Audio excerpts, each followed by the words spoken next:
In my last video, I mentioned that the process of creating a dance has two parts, the improvisational phase and the developmental phase. In this episode, I'll explain how you can extract different movement phrases and motifs from the raw material of your improvisation and use that to create a dance. First, take a look at the improvisation I did after watching Ocean Beach 2, so that my explanation on the developmental phase of creating a short dance piece will make sense to you.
There is a variety of motifs in my improvisation, but what attracted me most were these movement phrases.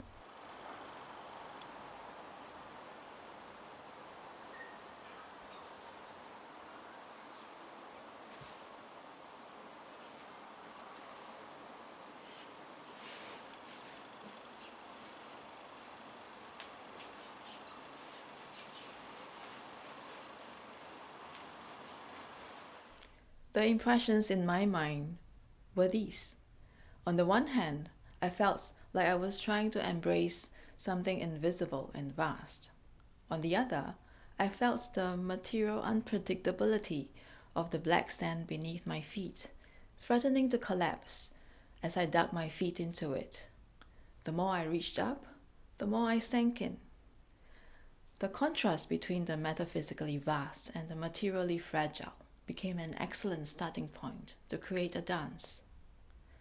What I then did was to borrow a step from the improvisation process, and that step, you'll recall, was to allow these impressions in my mind to further influence the qualities and rhythms of my movements, and to write them, so to speak, to move them in the air.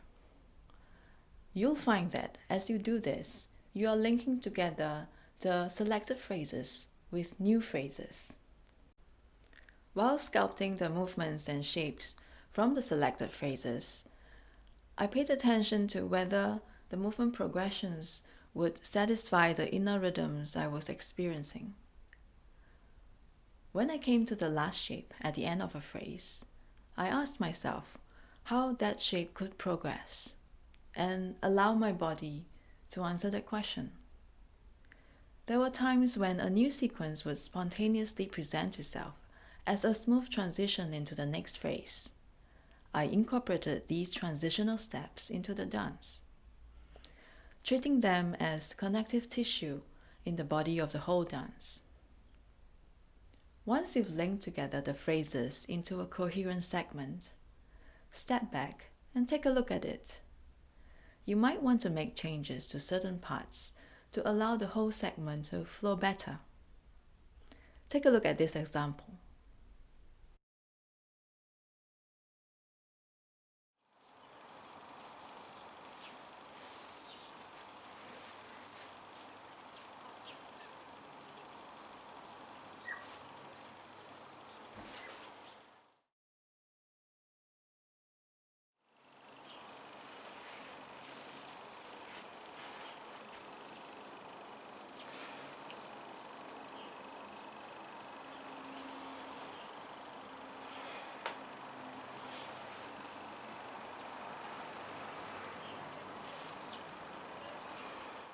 The most important thing you need to remember is this: there is no right or wrong way to creating a dance.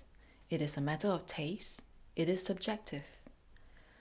There is only one criterion that your dance needs to obey. It has to agree with what you feel inside. You will need to believe in the work that you've put in and accept that you've provided a valuable account of your experience in the form of a dance.